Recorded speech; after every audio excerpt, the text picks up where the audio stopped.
Hello there, ladies and gentlemen, boys and girls, children of all ages. My name is DB333 and welcome back to Hearts of Iron 4, the New Order Last Days of Europe as the Greater German Reich. Now in the last video, we finished up reforming the Wehrmacht. We started going after the cancer that's killing the Reich even more. We started looking to our science. And we started really checking out America and just seeing what the heck is going on there. Turns out this not having slaves thing is pretty chill. Oh!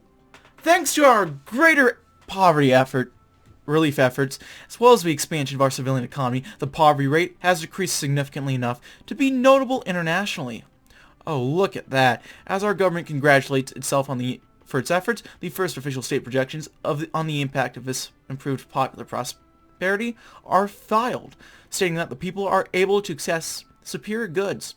Economic opportunity shall be greatly increased, and our workforce shall be capable of greater and greater feats. So we replace the 25 to 50% poverty rate with the 15 to 25% poverty rate. That is great. We lose a bit more monthly population, which is kind of sad. But all the rest of that is fucking based. Holy shit. A toast to our economics. So I think we can see just, out of curiosity, if I cut that, that's not even that bad of a deficit, honestly. Ooh. Ever since the First World War, the Kriegsmarine has been the smallest of the three components of the Heer, the smallest navy among the world's superpowers, with the Reich focusing its doctrine on trade interdiction. As the war became longer than expected, large and expensive capital ships such as the Bismarck were kept anchored. The seas became the hunting ground for rabid packs of nimble, mass-produced U-boats. The British and American economies were crippled, paving the way for the Axis to win in the long run and for Admiral Donitz to cement his position as the Navy's helm. During the following years of peace, the Kriegsmarine was mostly left to rot, and most of the Navy funds were slowly siphoned towards the Heer. The West Russian War spelled even more cuts for the Navy, as the generals took more and more funds for their pet project to feed the bloated monster that was the army. When the Civil War broke out, the Kriegsmarine sided with Bormann, but Donitz decided to retreat to Crimea, realizing that no matter his allegiance, there was no way the Navy could do anything except get either sunk or scuttled. Despite surviving the war almost unscathed, however, the Kriegsmarine is in dire strait.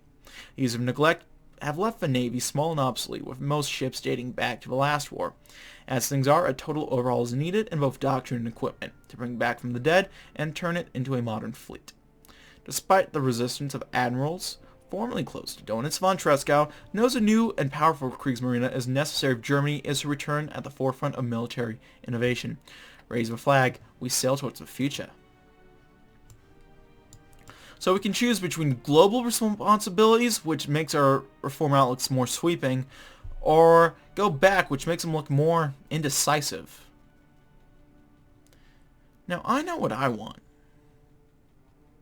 This looks pretty good. So I think I'll go with that, but I don't know if we'll do it quite yet. I think we'll go ahead and look at some other stuff.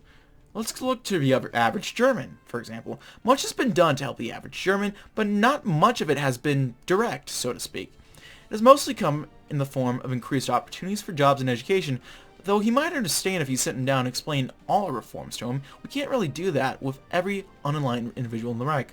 Erhard and Kissinger have floated ideas for some relatively inexpensive and popular reforms that we could enact to improve our standing with more of the common people. First and foremost, they advocate for a modest increase to employment benefits, more expensive than other options on the table, but would certainly silence the critics who claim that we have not gone far enough to help the chronically unemployed. Not helping the chronically unemployed. What does that remind you guys of? Anything?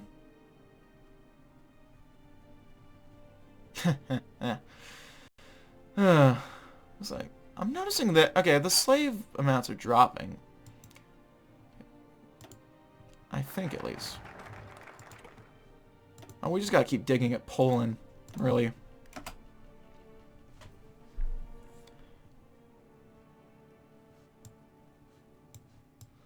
We could just finish up this tree this video. That might be a good idea. I think we'll finish up the US tree, though. Strange meeting. Finally, after all our efforts to woo the Americans, the German diplomat will meet with the President of the United States.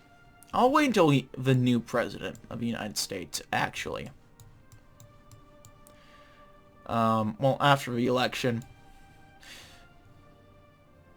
Yeah, that works. Let's go over fruits of economy. For the first time in more than 3 years, the ordinary German enjoys a lifestyle comparable to his American or Japanese counterparts. Parents can afford to give their children the upbringing they need. Affordable cars fill the Autobahn, and new businesses spring up across the Reich like autumn wheat for the taxman's harvest. What baffles everyone, even the Führer, is how easy this Germany's prosperity was. Germans labored for decades under Hitler, always believing in his promises that a better life was just around the corner. He always disappointed them, and no amount of wealth looted from France and the East could turn his short-lived gains into permanent successes. In our victory over the plutocracies of Western Europe and America, we found only poverty and ruination. Now the fruits of plutocracy are available for all of the Reich citizens to enjoy, and they begin to wonder, where lies the credit for success, with the National Socialist system, which disappointed for years on end, or with the freedom granted by Speer and his inner circle? The answer may not be the one the Führer wants to hear. Mayhaps. Let's take a look at everything else. Ooh. As any good German knows, Mein Kampf teaches the tendrils of Judaism are deeply rooted in the entire world. Fearing open confrontation with their master Aryan race, the despicable lot tries to gain the upper hand through cunning and guile. Jewish personalities embedded in all sectors of society, from banks to industry to science. The amount of people openly or covertly swearing their allegiance to a six-pointed Star of David in Judas is staggering. As such, it's only natural that the relatively new field of physics would immediately be infected by such a plague. From Albert Einstein to Enrico Fermi, the false doctrine of Jüdisch physics has tried to subvert science from the inside, spreading false beliefs on how the very fabric of the world was structured. It's only a matter of time before the true Aryans would try and to cleanse universities and scientific institutions from this filth and replace it with the Aryan science. From this cauldron of national pride and racial superiority was the Deutsche Physics born, a titanic effort aimed at replacing the decadent and corrupt Jüdisch physics with a doctrine that truly answered the great question of our time. However, National Socialism wasn't alone in his quest for truth, and many had already tried, even on their own, to refute such false beliefs on the ground of Aryan rationality. From Hans Hobinger's glacial cosmogony in 1912, many other enlightened intellectuals, such as Nobel laureates Philip Leonard and Johannes Stark, understood the need to compile and organize a pure scientific community under the party-approved line of Gleichschaltung, a hierarchical coordination based on adherence to the official doctrine of National Socialism. So magniloquent, of course. My throat's kind of...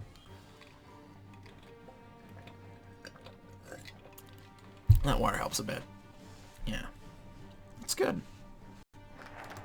Not the juice physics bit, but the water, that's good. Oh. For almost 3 decades, Deutsche Physics was the proverbial stone guest at all scientific meetings of the Reich. While the overwhelming majority of all academic institutions believe such theories were the same further as a policeman believes the executes of someone caught pickpocketing, they were forced to keep their criticism for themselves, as the Deutsche Physics had been officially embraced by the Nazi Party and counted personalities such as Adolf Hitler and Heinrich Himmler themselves among its staunchest supporters. To denounce its falsehood meant being branded as a Judenfreund and being subsequently purged. As such, an uneasy peace had struck between the universities and party leadership. The former would abstain from openly refuting the theory, while the latter would abstain from sending the most esteemed professors to the concentration camps as enemies of the state, especially since their minds were needed for the war effort more than their arms would be for the slave factories. After Himmler's exile and Hitler's death, and with the new Führer set on a more moderate approach to science and politics, the scientific community is once more in upheaval, and many feel that the day of reckoning has finally come. A scientific council has been convened in Germania, where the most prominent academics from the entire Reich will be present to discuss the future of science in this new era for Germany and the world. Even more importantly, the opening event will be a strong official rebuttal of the entire doctrine of Deutsche Physik, to be branded as a delirium inspired by racial hate and intellectual deficiency. In its place, the Council will ask for the scientific community to be regulated by merit and experience, rather than bootlicking and party allegiance. Is this the right time for such a change? Let's see. Okay, our economy, research facilities are going pretty well. Agriculture could be better. Poverty rate's still doing great, actually. That's great to see. Army professionalism's going back up. The great tax reduction. I was not really looking forward to this one, but we'll see what happens. Taxes on virtually everyone except the mega corporations have been far too high for decades, part of Hitler's supposed anti-capitalist agenda. In reality, all his tax policies ever did achieve was the enrichment of the slave drivers and the same degenerate bourgeois that he once railed against. Erhard has long been an advocate of lowering taxes, and his logic quite thoroughly trumps any ideological excuse the Nazi Party can come up with. Dropping tax rates will take a lot of pressure off the lower middle classes, who represent the bulk of the population and therefore the bulk of consumers. Consumers having more purchasing power is never a bad thing, and giving it to them would make much lower taxes self-sustaining. A win-win situation for the people and the Reich. Warren boys. The R&D has successfully managed to infiltrate into the territory of Ornstedt Burgund. Posing as Burgundian citizens, we have gained insight into what civilian life is like inside the rogue state. To put it simply, there are Schutzstaffel agents around every street corner, and there is almost always a daily occurrence of someone being dragged through the streets. Staying undercover has proven difficult, and infiltrating into the core of the Burgundian state will likely be extremely difficult.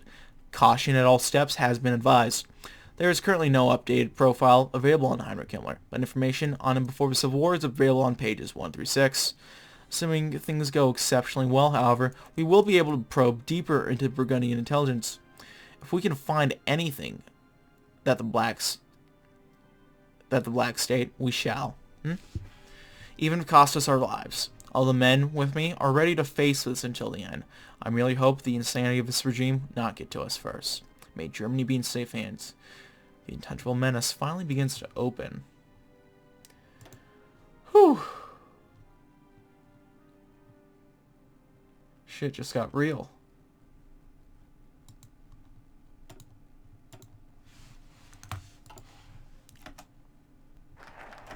So we're reducing taxes. Let's go and work for the worker.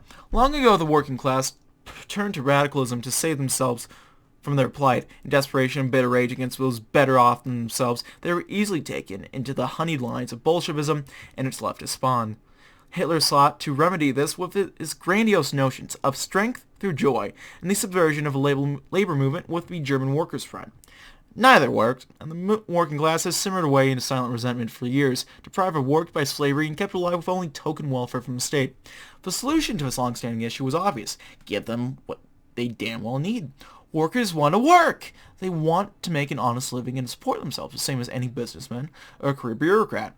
The Nazi Party, despite its supposedly populist roots, never trusted the workers or cared for their welfare. Ironically, it took a decidedly bourgeois Führer, and his clique of elitists to turn the situation around for them. Class collaboration, a forgotten cornerstone of National Socialism, has arguably saved the day. Ooh. As predicted, the news of the Grand Scientific Council of Germany has created an uproar in the Nazi Party, with reformist wing welcoming an opportunity to finally let go of another part of Hitler's embarrassing legacy, and the conservatives accusing the Scientific Council of going against party doctrine, which in their opinion is high treason, yada yada yada. Führer's desk wants him to support one side or the other. The amount is getting close to the alarm threshold. Should Speer refuse to take action, it will be interpreted as a sign of weakness, and he can't afford such a thing. Of course, forced to take action, the Führer stops to reflect. Preventing the council from happening is absolutely out of question, as it will enrage the universities that were his first and largest support base during the Bürgerkrieg, and now are the fundamental pillar upon which to build a new Reich, filling the technological gap, separating the country from the other world powers. As it stands, there are only two possible choices. The first is to cave into conservatives without angering the scientists, which would mean completely ignoring the council and act as if it never happened. A safe choice in difficult times. The second is to openly support the reformers and attending the council in person, thus sending a clear message to everyone about the new course the Reich is being set on. What will the decision be? Attendance is mandatory! A new science for a new Reich. There we go.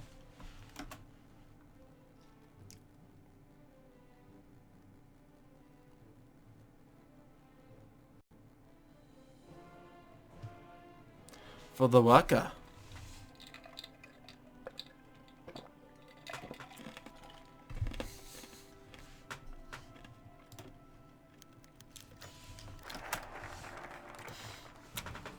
It was a success.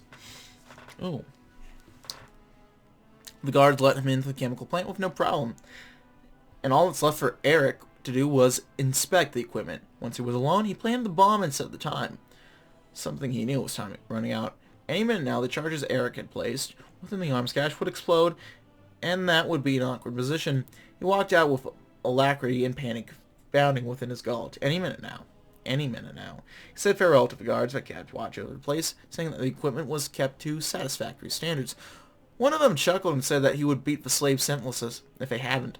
He turned his back on them, and his walk turned to a trot before accelerating into a gallop at the quickest pace to the nearest forest. It was a very close run thing, and Eric did not turn even after the camp exploded and burnt behind him.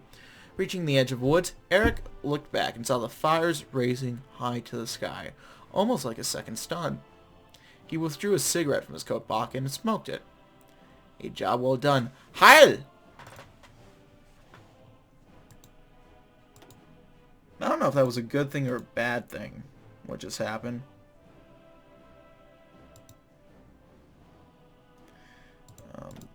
Getting rid of more stuff in Poland. Amount of slaves is going down there, I'm noticing, so that's good. A new Germany. Germany has ascended from a dysfunctional mess to a true economic powerhouse once more. Was once thought impossible has come to fruition. Foreign economists and hawks, once proclaiming our imminent downfall, are now silent. Radicals within Germany increasingly lose their grip on the disillusioned and downtrodden, as the state makes moves to better the lives of its citizens without the need of the looting and pillaging that marked our initial rise to power. We have a mountain of issues unresolved. There are still tens of millions of slaves within the Reich, desperate for freedom and to return home. Our new order in Europe is challenged from all sides, from within and from the Führer at times. Yet still we are rising from the muck. We no longer dangle above an abyss by our fingertips, but have crawled up from a cliffside to higher ground. The Reich has a long way to climb before it can truly be called great once again, but we can finally breathe easy.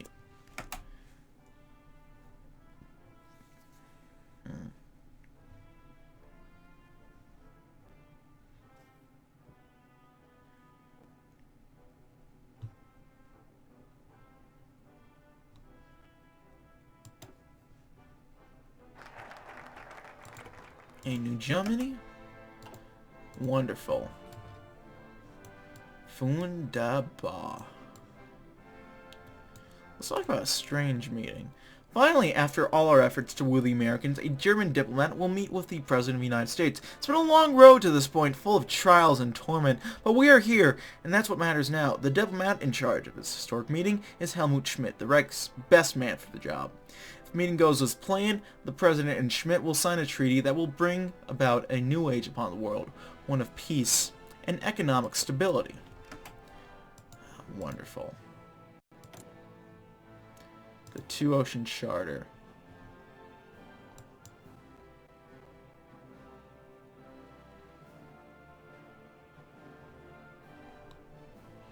We'll see how that goes for you, Wally.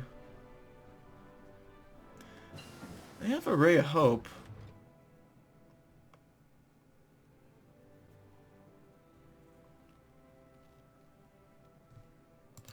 Yeah, I guess we can only hope for the best.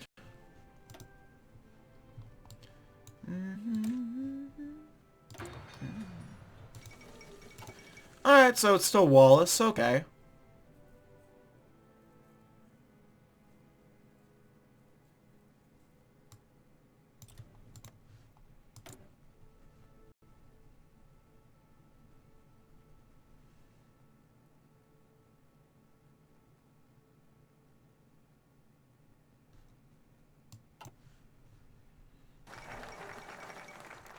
Schmidt meets the president. In celebrations of a successful diplomatic talks between Germany and America, the head German diplomat at the talks, Helmut Schmidt, has been invited to the White House. Schmidt has the honor to sign legislation that officially ended the American embargo of Germany alongside the president himself. It is a historic day for both nations. Both countries are finally ready to try and put behind them more than 2 decades of the rivalry and conflict. It will take time to mend the wounds, but the first step forward has finally been taken. We'll give peace a chance. You need to get out, am I right? Ha. No national focus set. Future perfect. The end of the Civil War of the Reich was a laughingstock of the world, a textbook case of what happens to an empire built upon war, exploitation of the weak, and isolationism. Now this has changed, and our country is at the forefront of international cooperation. The embargo, which has strangled our economy, is no more. We enter the world stage with our heads held high. Thanks to Schmidt's work, and despite his sometimes extreme views, our economy can finally flourish, as our ports fill with ships from foreign lands, and our industries sell their goods to the entire world. This new greater German Reich, a prosperous land filled with opportunities, a country respected inside and outside by all, an empire upon which the sun of National Socialism shall never set. Wait a minute. Isn't that...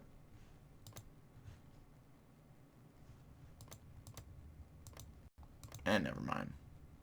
Is Hitlerstadt still a thing? Hitlerstadt is still a thing. Strangely enough.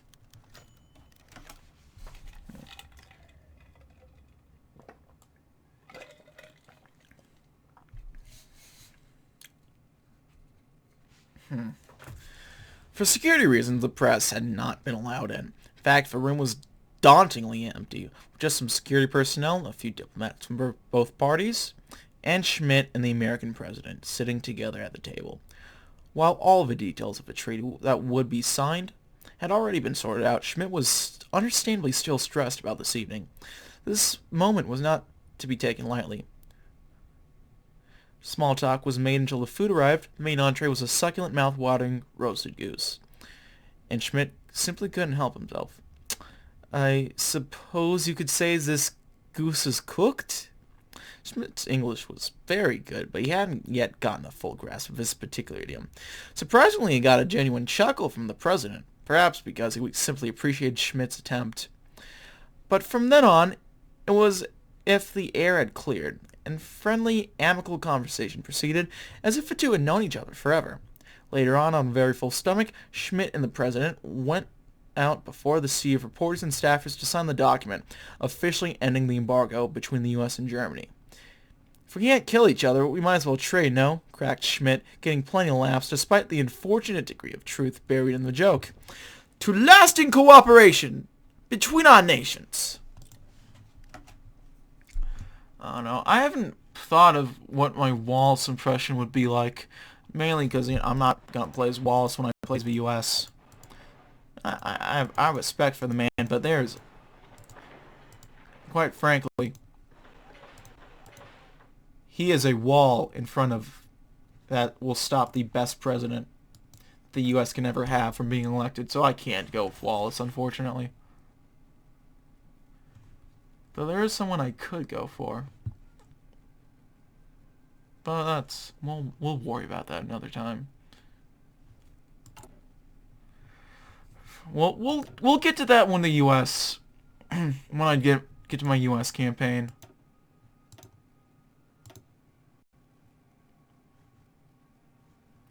Which ought to be happening... I don't know. I might wait until the Bosphorus update, the Battle for Bosphorus comes out. Just because I don't really know what else... Well, let me think.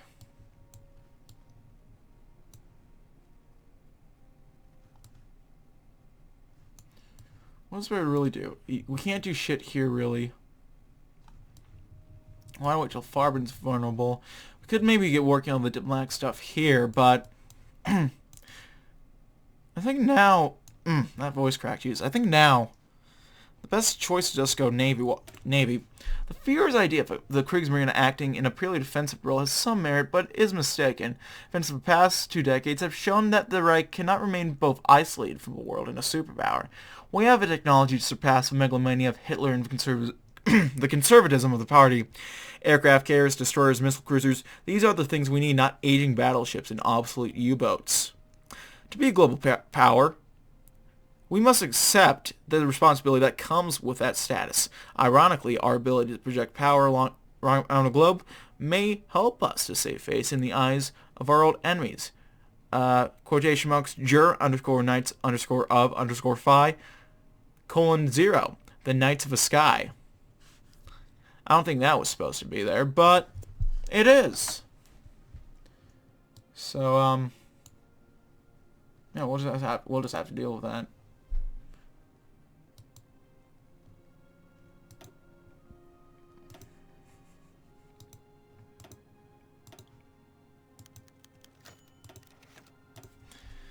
The devil's in the details.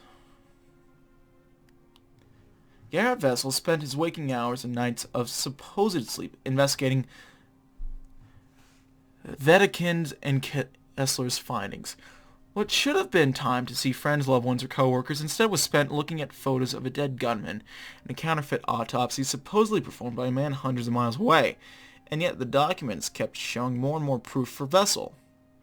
As he stared at the documents, rushes and waves of doubt filled Wessel's mind as the typically astute, focused, and efficient man turned inward to paranoia and fear. The man who fought so diligently with the item is a father, Reinhard Gehlen. His name was plastered all over the investigation, while his words falsified information it throws off from the main investigation. Was it true, Gehlen? No, it couldn't be. No. This man was loyal to the Reich. Why would he throw things off for a genuinely efficient information bureau that had trusted him dearly? Wessel's mind wandered through the worries and doubts of the world, as his entire career up to this point became jeopardized with notions working in the midst of treachery, whilst other times it proceeded to become laser-focused on the difficult matter in front of him, looking for any potential leads and openings into this dreadful case of treachery and danger around every corner. Suddenly, the familiar smoky odor alerted Wessel as he put away the material in his desk, and Reinhard Gehlen came in. Good afternoon, Wessel. Here you have some... I need to clear my throat. Here you have some departmental mail regarding last month's procedures and some ways we're looking to improve. Figure you might have some worthwhile input after all, Gehlen said, flashing a smile at his subordinate before leaving. Wessel's tired, sunken eyes could hardly stand any more bureaucracy when his hands ran along the curious material of a rubber stamp attached to the envelope. That's when an idea hatched in Wessel's mind, and he cleared through the desk to gather documents, and each of those their attached envelopes, each had a similar rubber stamp. In fact, on the closer inspection and magnification, Wessel realized they were all the same. The stamp of Horst Wendland, Vice President of the R&D. Straight above the chain. Interesting. Let's invest some more money.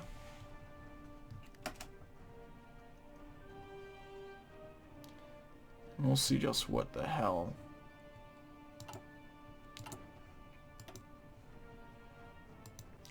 Those Burgundians are planning.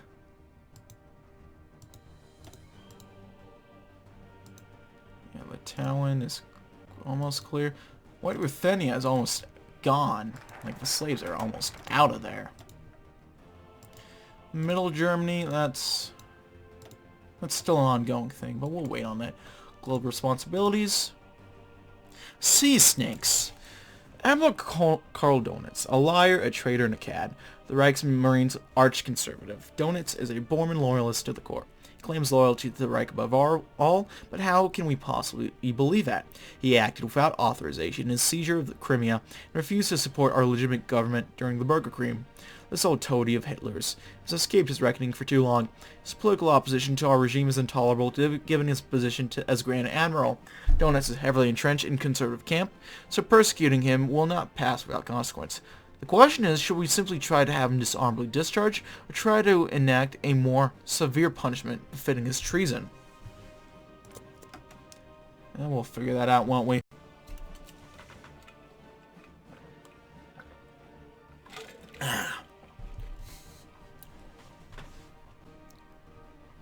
Fucking love water. Water is the shit, guys. It really is. The city of Nuremberg was chosen as a site for the trial of the surviving disloyal officers who had committed the crimes against the nation in service to the traitor secessionists. Chief among them was the traitorous Admiral Karl Donitz, who had fled from Germany with the majority of the Kriegsmarine to find refuge in Crimea. After the end of the war, the Admiral surrendered himself when threatened with retaliation from the new governor in Germania. His hopes of keeping rank were shattered a few months later when he was formally accused of treason and dereliction of duty and tried together with several SS officers and generals who followed either Göring or Bormann. When the day of the verdict came, Donitz stood with the other defendants in the courtroom. The judges entered the room one by one and read the final decision. The Admiral didn't listen to what had been decided for the others, though the amount of screams and cries told him that convictions were far more than acquittals. Finally, it was his turn. And it took all he had to not join the rest of the accused in the screams. The court declares Karl Donitz, Chief Admiral of the Kriegsmarine, culprit of treason and dereliction of duty, and for that he is sentenced to be stripped of all of his ranks and decorations and to 30 years detention. As the guards stripped him of the signs of his rank, he didn't protest, and when they brought him away in handcuffs, he didn't even try to resist. He simply followed, his head low, shame radiating from him like the stench of treason he emanated. The master of the wolf pack is no more.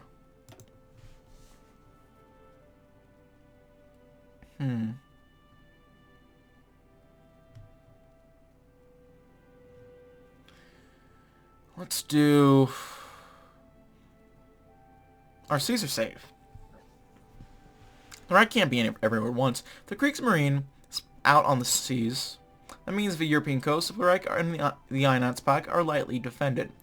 This is no trifling concern, as their generally weak militaries would be unable to stave off an invasion from the Mediterranean.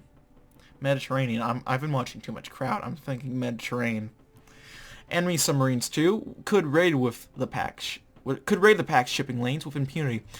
At least that's what the opponents of our old naval reform say. Bleeding old Bormannites for the most part.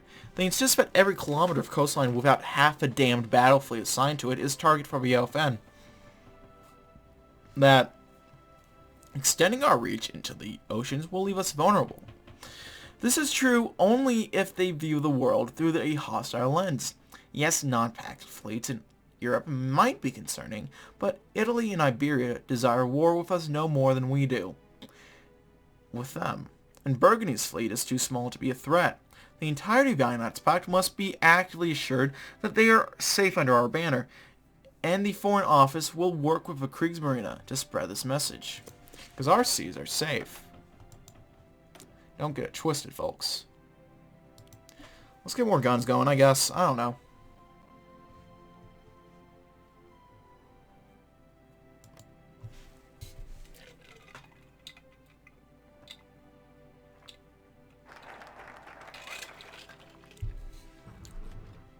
Our seas are safe.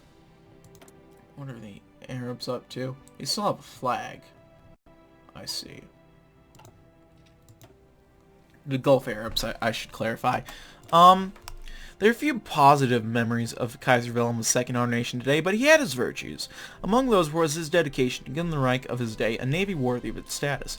Though it cannot be denied that his personal ambition was the driving force behind his decision, the end goal was noble.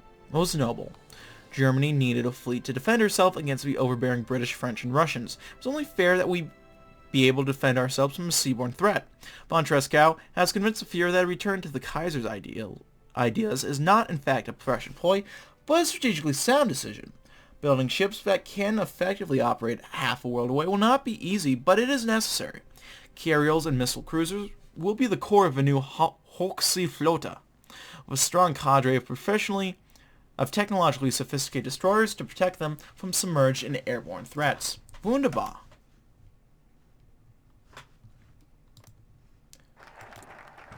Well, we have Erhard Milch. Just kind of chilling here. We'll see if,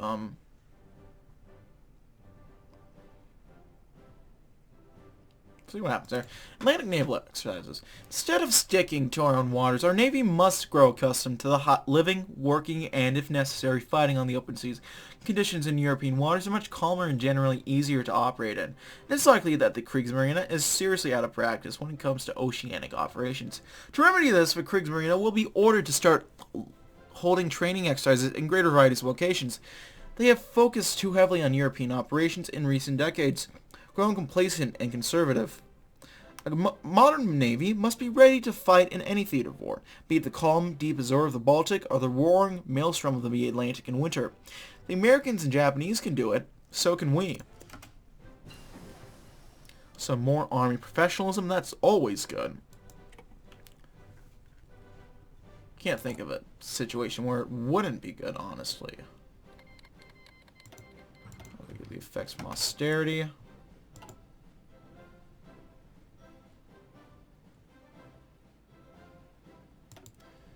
We'll chill out on all of this deficit, the civilian deficit at least.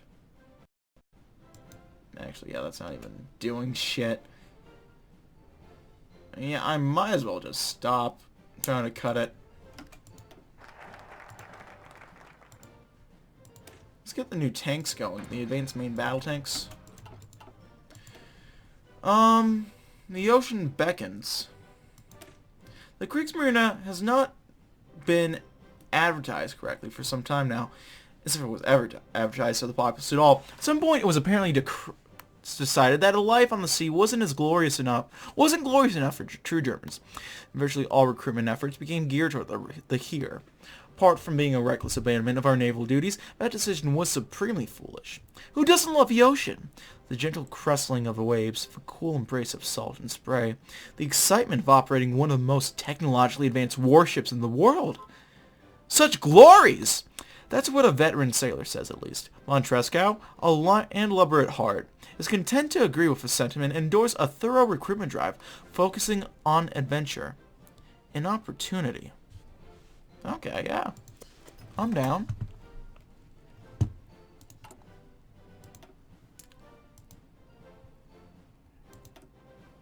Damn, we are. We almost got him out of Poland without doing shit. We got him out of White Ruthenia. Almost got him out of North Germany. The former French colonies of Mauritius and Réunion are a fundamental asset to the Kriegsmarine. Forming part of Reich Madagascar, they serve to refuel the military ships passing through the Cape, allowing the Reich to project its naval power well into the Indian Ocean. When a civil war broke out, the Reich fell apart, and with our garrisons called home, the islands were taken by the rebels. With our internal problems solved, it's now time to take back our position as a prominent seafaring nation. And it's only a given that we need a suitable base for our Navy squadrons, especially since the Mediterranean, damn it, is impassable due to Atlantic blocking Gibraltar and the Italians being in control of Suez. To address this, the Oberkommando der Kriegsmarine is unanimous in the proposed solutions. We need to take back Mauritius and Réunion and restore them to their intended role, improving the infrastructure to allow for larger patrols and squadrons to plunge deep into the Indian Ocean. The only problem is whether the new controllers of the island will be willing to accept our requests, but the Reich accepts no refusals. Invest some more, 65 million. We'll get working on that, I guess. Ooh. We've recently lost access to them due to the state of rules of Madagascar. We have a chance to demand it from them. Let's see if this works. For hours we've met with nothing but silence by the rebels of Madagascar, but just now a curt message was delivered via radio. They refused to surrender the islands to us and have declared that any illegal ingress will be met with sovereign force. The challenge has been declared, and now we must meet it. The islands of Madagascar not only project power along the African coast and Indian Ocean, but by allowing it to fall to a ultimately suicidal separatist force has resulted in a poor image for the Reich. Our attempts to unify our Speer are crucial to the continuing survival of Germany, and a rogue nation demonstrating the ability to slip free from our authority may well result in a domino effect in our less compliant lands, even though it's fucking Madagascar. Come on. Therefore, if they seek to become an example to others, then we shall make them be one. The Kriegsmarine has been notified and is being made ready to leave their moorings and prepare for the invasion. Army groupings are being formed and instructed on how to retake the island, and munitions are already being tasked to air elements in the region to soften it for our arrival. This affront to the lawful authority of the islands cannot be left to stand, and though it is regrettable that it has been forced to come this way, we must prepare to make these wayward sons aware of the fact. A reaction can only be judged by the action that caused it. Okay, well.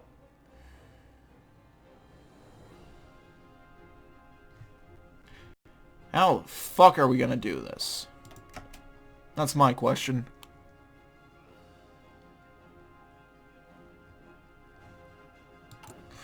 The only thing I can think of is we somehow can get military access from one of these guys. Fuck, yeah, manual access of this feature has been disabled for TNO.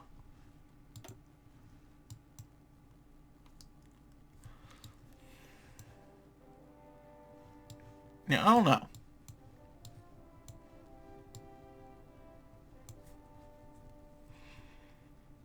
Is there anything?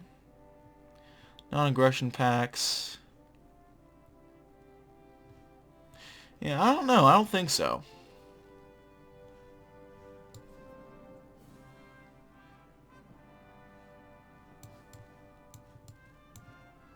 Germany rules the waves, though. The question of a Kriegsmarine was never going to be easily answered, regardless of our chosen path. The topic is always going to be controversial. The Kriegsmarine is the primary representative of the Wehrmacht outside of Europe's border, so the manner of its presentation is crucial for shaping our image on the world stage. The question is now solved, however, and there's no pleasing some people. Those who oppose a fierce final decision will just have to accept it. In one capacity or another, Germany rules the waves once again. For those who know themselves to be in the right, that's enough. Right, so we have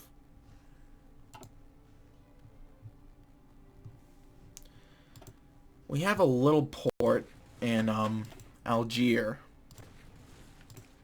Fuck, I don't want to click on the boats. Fuck.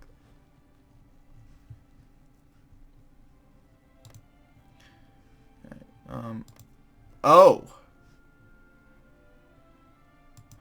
Hold on. Maggie. You sure know how to do something, to man, don't ya?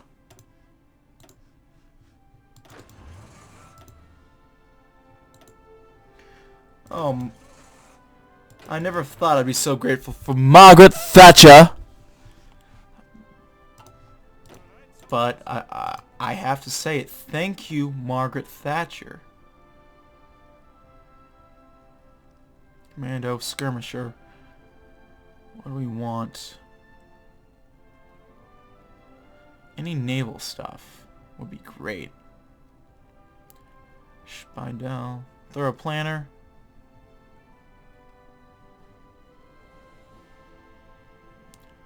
Planning speed, well, that's not too bad. Oh wait, no. He's already signed. I couldn't tell, right?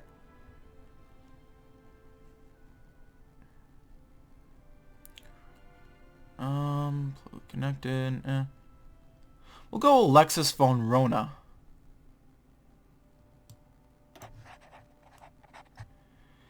Okay, so we got a naval order. And where's the naval base? That's my question.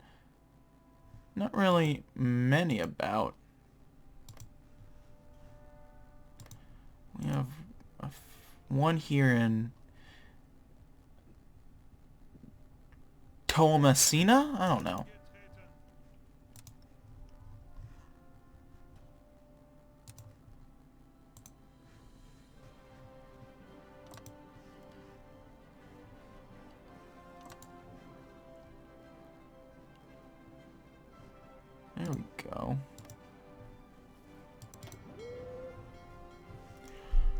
Oh, oh, Maggie. The Spear Loyalists.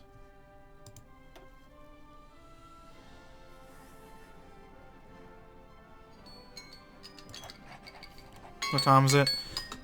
I should probably start going to bed, actually.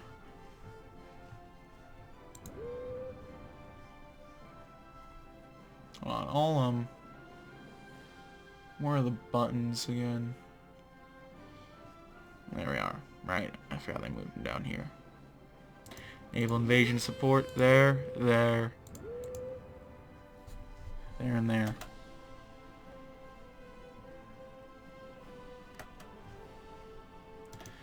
I should really start cutting this video, but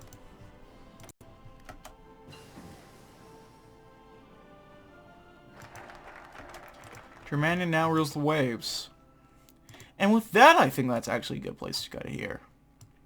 Next time we'll probably get working on a little bit of the Luftwaffe. Maybe get working on some of the sub stuff. Actually, real quick.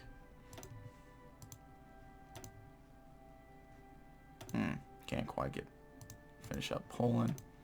No, I'll go a bit longer.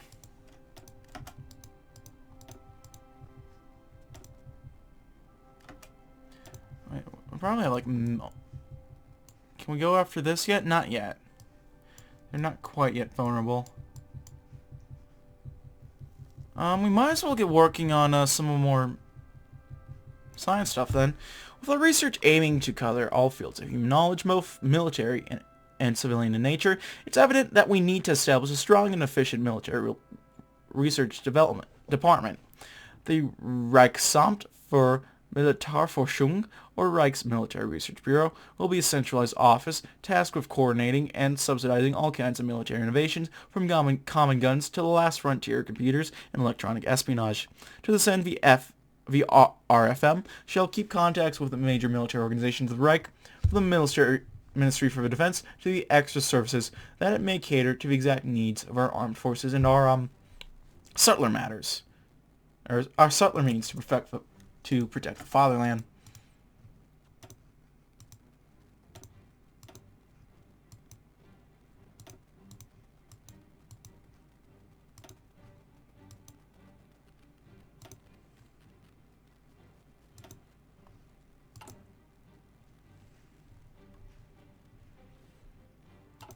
Holy shit, I didn't even think about St. I thought the Yanks owned St. Helena at the start.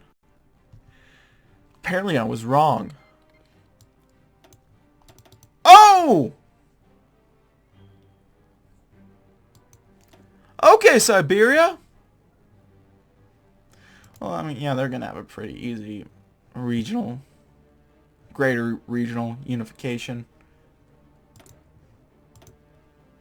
Man, I could have fucking told you that.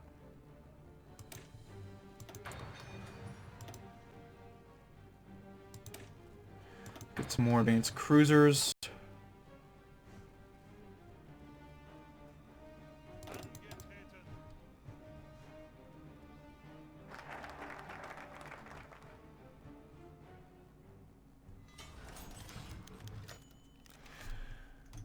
Ooh. Yeah, this is going to be a good place to cut it, actually. Oh, man. Secret. Approximately 1 hour ago, one of our early warning radar stations at Wilhelmshaven reported the disappearance of an Iceland-based American B-52 bomber.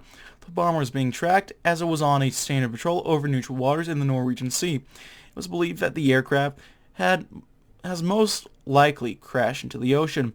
With the fate of a crew currently unknown, according to analysts in the OKL technical office, it's highly unlikely that such an aircraft would be carrying at least one American thermonuclear device. Ooh. Given that such a device would have landed in neutral waters, we would be within our right to claim it as salvage if we attained it first. Such a discovery would yield critical insight to the American nuclear weapons program, perhaps even give us a technological edge. Additionally, the blow to American prestige would be enormous, especially if the crew survived and were rescued by us. We recommend that you authorize a naval and air detachment to be sent at once. Let's go get the bomb. Next time, ladies and gentlemen. I'm going to have to cut it here. Thank you as always for watching, though. If you like this video, go ahead and leave a like. If not, feel free to dislike. If you want to see more of this content, you should go ahead and hit the subscribe button for more uploads every weekday, as well as every Saturday. If you have any comments, feedback, concerns, anything of the sort, leave it in the comment section below. I read all the comments I get and appreciate any all feedback kind of folks might have for me. If you want to chat, play games, anything of the sort, go ahead and leave in the comment section below. Alright, check out my Discord down link below. What was I even saying? It's 12:30 in the morning. I'm out slipping, man. I'm slipped. That's a wise man would say. Okay. Comment section, link below. Link right below. If you have any comments, feedback, any sort. If you want to chat or play games, I have a Discord. You can check that out. If you want to send a few bucks my way, I have a Patreon. If you want to watch me do sort of stuff live, I have a Twitch. And you can subscribe with your Twitch Primes or just do normal subscriptions now, because I'm affiliated. And, yeah. That's about it for now, folks. Thank you as always for watching. My name has been DB333, and I'll see you guys next time. Excuse me. Goodbye.